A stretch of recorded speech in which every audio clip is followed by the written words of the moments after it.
తేనెపిట్ట. ఆఫ్రికాలోని పర్వత ప్రాంతపు అరణ్యంలో ఇద్దరు అన్నదమ్ములుండేవారు. వారిద్దరూ అరణ్యంలో వేటాడి తమ కుటుంబానికి కావాల్సిన ఆహారం తెస్తూ ఉండేవారు. ఒకనాడు ఆ అన్నదమ్ములు చెరొక తోలు సంచి భుజాన వేసుకొని చెరొక విల్లు బాణాలు తీసుకొని తమ ఇంటి నుంచి వేటకు బయలుదేరారు. అరణ్యంలోకి వెళ్లే దారి వెంట వారు కొంతసేపు నడిచి తర్వాత దారి కూడా లేని కీకారణ్యంలోకి అడుగుపెట్టారు. కొంత దూరం వెళ్లేసరికి ఒకచోట వరుసగా మట్టి కుండలు బోర్లించి ఉన్నాయి. ఏమిటిది? ఈ నిర్జన ప్రదేశంలో వీటిని ఎవరుంచుంటారు అని తమ్ముడన్నాడు. వాటి జోలికి పోకు, అందులో ఏం చేతబడి ఉందో, మనకెందుకొచ్చిన పీడ అని అన్నాడు. అతడు కాస్త పిరికివాడు, కాని తమ్ముడు ధైర్యం కలవాడు. వాటి కింద ఏముందో చూసి తీరాలి అని వాడన్నాడు. చిన్నవాడు ఒక్కొక్క కుండనే ఎత్తి సరిగ్గా నిలబెడుతూ ఉంటే అన్న దూరంగా పారిపోయి భయపడుతూ చూడసాగాడు. తమ్ముడు ఎత్తి సరిగ్గా నిలబెట్టే కుండల కింద ఏమీ లేదు. కాని వాడు ఆఖరు కుండను ఎత్తేసరికి దాని కింద నుంచి ఒక పొట్టి ముసలమ్మ చెంగున యువతలకు దూకింది. ఆమె తనను విడిపించిన చిన్నవాడికేసి చూడనన్నా చూడక దూరాన నిలబడి ఉన్న పెద్దవాడితో, ఎందుకలా బెదురుగొడ్డులాగా నిలబడి వణికిపోతావు? నేను నిన్నేమీ చెయ్యను, నా వెంట వచ్చావంటే మంచి చిత్రం చూపిస్తాను అని అన్నది. కాని పెద్దవాడు కొయ్యబొమ్మలాగా నిలబడిన చోట నుంచి కదలనే లేదు. పిరికి వెధవ అని ఆమె వాణ్ణి తిట్టి చిన్నవాడికేసి తిరిగి వాణ్ణి తన వెంట రమ్మన్నది. అన్నిటికీ తెగించిన చిన్నవాడు ఆమె వెంట బయలుదేరాడు. ఇద్దరూ కొంత దూరం వెళ్ళాక ముసలిది ఆగి చిన్నవాడి చేతికొక గొడ్డలి ఇచ్చి, నాకీ చెట్టు కొట్టిపెట్టు అని అన్నది. వాడు గొడ్డలితో చెట్టు మానును ఒక దెబ్బ కొట్టేసరికల్లా మాను నుంచి ఒక ఆవు బయటకు దూకింది.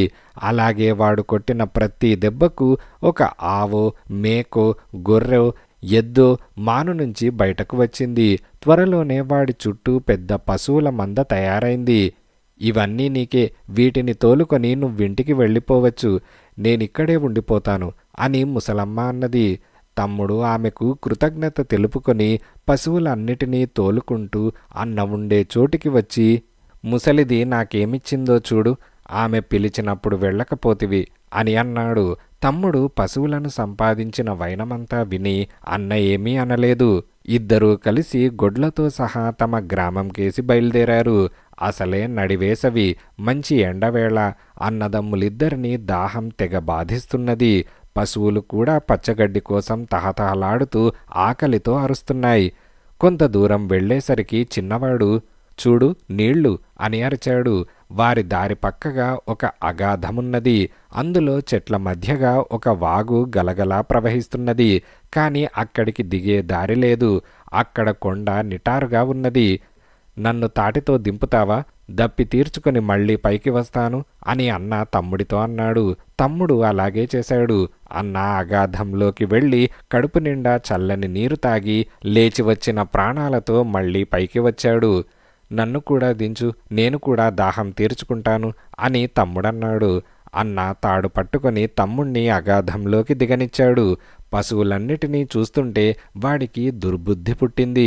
వాడు చేతిలో ఉన్న తాడు కొస అగాధంలోకి విసిరేసి తమ్ముణ్ణి అగాధంలో దిక్కులేని చావు చావటానికి వదిలేసి గొడ్లను తోలుకొని ఇంటికి వెళ్ళి తన తల్లిదండ్రులతో, ఒక ముసలిది నాకీ గొడ్లన్నిటినీ ఇచ్చింది అని అన్నాడు. అలాగా, మరి తమ్ముడేడి అని తండ్రి అడిగాడు. వాడింటికి ఇంకా రాలేదా? వాడు నడవలేక ఇంటికి తిరిగిపోతానని మిట్ట మధ్యాహ్నం వేళనగా బయలుదేరాడు. నేను మళ్ళీ వాణ్ణి చూడలేదు అని అన్నాడు. ఆ రోజల్లా చిన్నవాడు ఇంటికి తిరిగి రానేలేదు. కాని వేటాడడానికి ఎక్కడికో వెళ్ళాడనుకుని పెద్దవాళ్ళు అంతగా విచారించలేదు. మర్నాడు చీకటితో ఆడవాళ్లు ఊరి బావి దగ్గర నీళ్లు తోడుకునేటప్పుడు తేనెపిట్ట కూత వినిపించింది. ఆ ప్రాంతాల్లో వాళ్ళు తేనెపిట్ట కూత వినిపిస్తే దాని వెంబడిపోతారు. ఎందుకంటే తేనెపిట్టలు వెళ్ళి వెళ్ళి తేనెపట్టుల వద్దకు చేరుకుంటాయి. మగవాళ్ళు ఆ తేనెపట్టులను కొట్టి తేనెపిండి తెచ్చుకుంటారు. అందుచేత ఆ స్త్రీలు గబగబా తమ ఇళ్లకు వెళ్ళి మగవాళ్లతో, త్వరగా పదండి, తేనెపిట్ట కూస్తున్నది అని అన్నారు. అన్నదమ్ముల తండ్రి మరికొందరు గ్రామస్తులు తేనెపిట్ట కూతను బట్టి బయలుదేరారు. అది వారిని చాలా దూరం తీసుకుపోయింది. సాధారణంగా తేనెపిట్ట కూత తేనె పట్టుకు కొద్దిపాటి దూరంలోనే వినిపిస్తుంది. ఈ పిట్ట మాత్రం ఎంత దూరం వెళ్ళినా ఆగటం లేదు. అందుచేత చాలామంది మగవాళ్ళు ఇళ్లకు మళ్ళారు. అన్నదమ్ముల తండ్రి మరికొద్ది మంది మటుకు ఇంకా కొంచెం దూరం వెళ్ళచూడ నిశ్చయించారు. తేనెపిట్ట వెళ్ళి చప్పున అగాధంలోకి దిగిపోయింది. అందులో తేనెపట్టు ఉన్నప్పటికీ ప్రయోజనం లేదు. అందుచేత ఆ పిట్ట వెంట అక్కడిదాకా వచ్చిన వాళ్ళు నిరాశ చెందారు. అన్నదమ్ముల తండ్రి అగాధంలోకి తొంగి చూశాడు. అతనికి పిట్ట జాడ కనిపించలేదు, కానీ మనిషి జాడ కనిపించింది. అస్పష్టంగా మనిషి కంఠం కూడా వినిపించింది. నా కొడుకు వాడే ఆ అగాధంలో ఉన్నాడు అని ఆ తండ్రి కేకపెట్టాడు. నలుగురు కలిసి అగాధంలోకి తాడు జార్చి చిన్నవాణ్ణి పైకి లాగారు. చిన్నవాడు చెప్పిందంతా విని తండ్రి వలవలా ఏడ్చాడు. పెద్దవాడు ఇంత నీచానికి పాల్పడతాడని ఎన్నడూ అనుకోలేదు.